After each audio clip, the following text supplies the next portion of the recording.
Hi folks. Between the nation of South Korea and Japan, there's an issue that's an irritant to both countries, and it's the comfort women issue, where the Koreans are claiming that during and before the Second World War, the Japanese forced over 200,000 Korean women into prostitution, making them sexual slaves, calling them comfort women. And the Japanese are saying that is incorrect. These women were recruited and they volunteered to serve in these comfort woman houses for the Japanese Imperial Army. So the issue goes back and forth.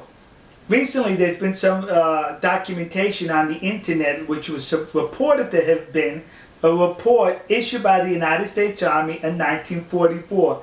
The war was still going on in 1944, where the Army, the United States Army, interviewed some of these comfort women, and it was determined that these comfort women were not forced by the Japanese, but were recruited.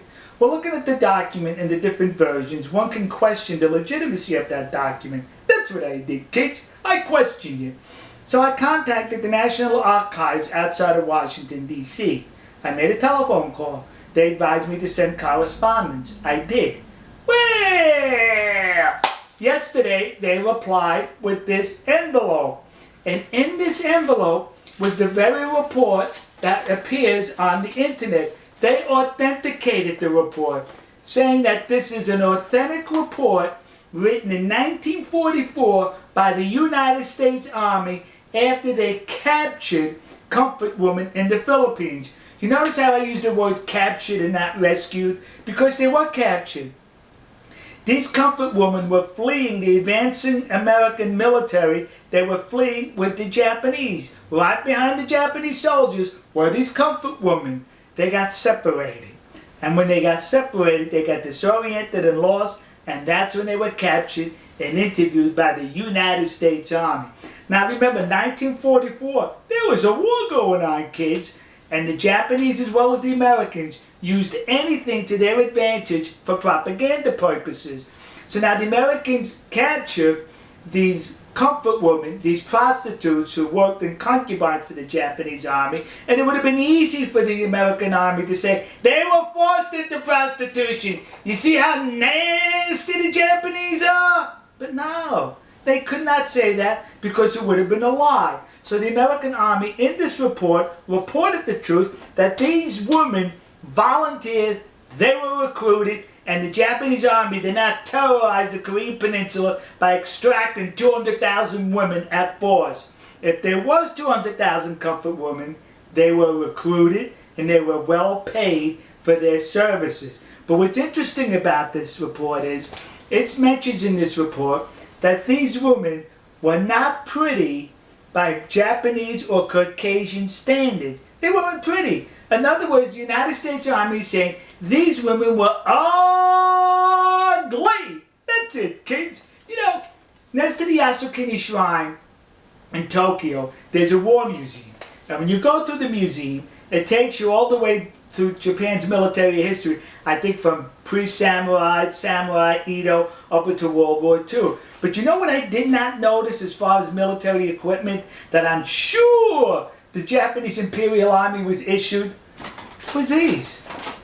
How come they didn't issue they should have issued them 2 of these. Yeah! Because I bet those women were so ugly they were 2 bags. One bag you put over the comfort woman, and one bag over the Japanese soldier. So in case the comfort woman's bag fell off, you still had your bag on your head. So am I making light of the situation? Yes. Because it's disgusting that people are exploiting the situation for their advantage. This report goes on to mention that the women enjoyed a whole lot of money to where they were able to buy clothes, cosmetics, and other stuff for themselves on their visits into town. Sexual slaves can do that? Sexual slaves make that kind of money? Some women were even allowed to go back home after they paid their debt off. Sexual slaves can do that? Some women were even complaining that their schedule with the Japanese soldiers was too tight, that they were not able to accommodate all the soldiers, and that saddened them that they could not have sex with all the soldiers. Sex slaves feel that way? The report also goes on to mention that these comfort women engaged in sports with the Japanese soldiers. They went on picnics, they went to entertainment, went to parties with these Japanese soldiers. Sex slaves do that? They were recruited, according to this report, by the United States Army in 1944. So the discussions ended right here. We got proof that they were being recruited and were recruited. Now listen to me. Koreans currently are now plaguing the United States with these memorial statues or plaques dedicated to these comfort women, claiming they were forced into sexual slavery by the Japanese army. You're a liar.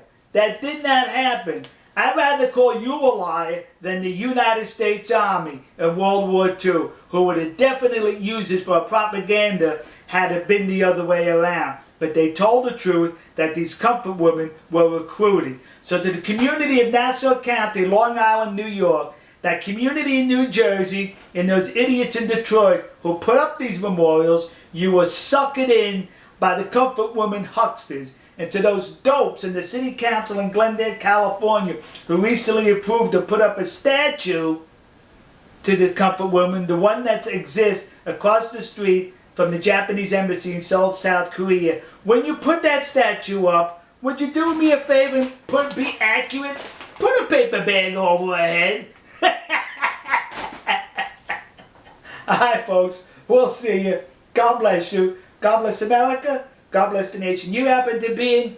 And to those poor Japanese soldiers who were just drafted by the military to serve and fight for their country, only to be confronted by comfort women which required 2 bags. One for you and one for the woman.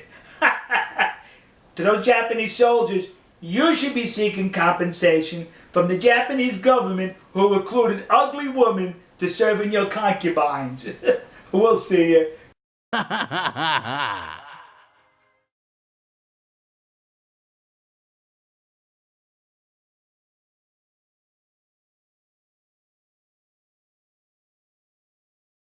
テキサス親父日本事務局では、このオクラホマ州の竜巻による被害者への義援金を募っています。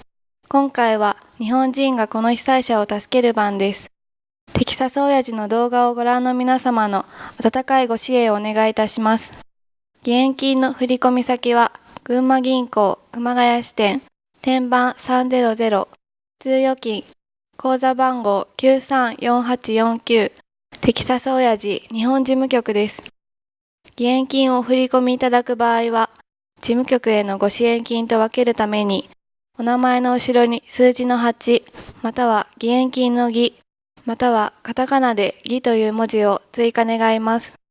クレジットカードでのお支払い、またはゆうちょ銀行への振り込みは、ご覧の URL、または口座へお願いいたします。なお、締め切りは平成25年7月30日までとさせていただきます。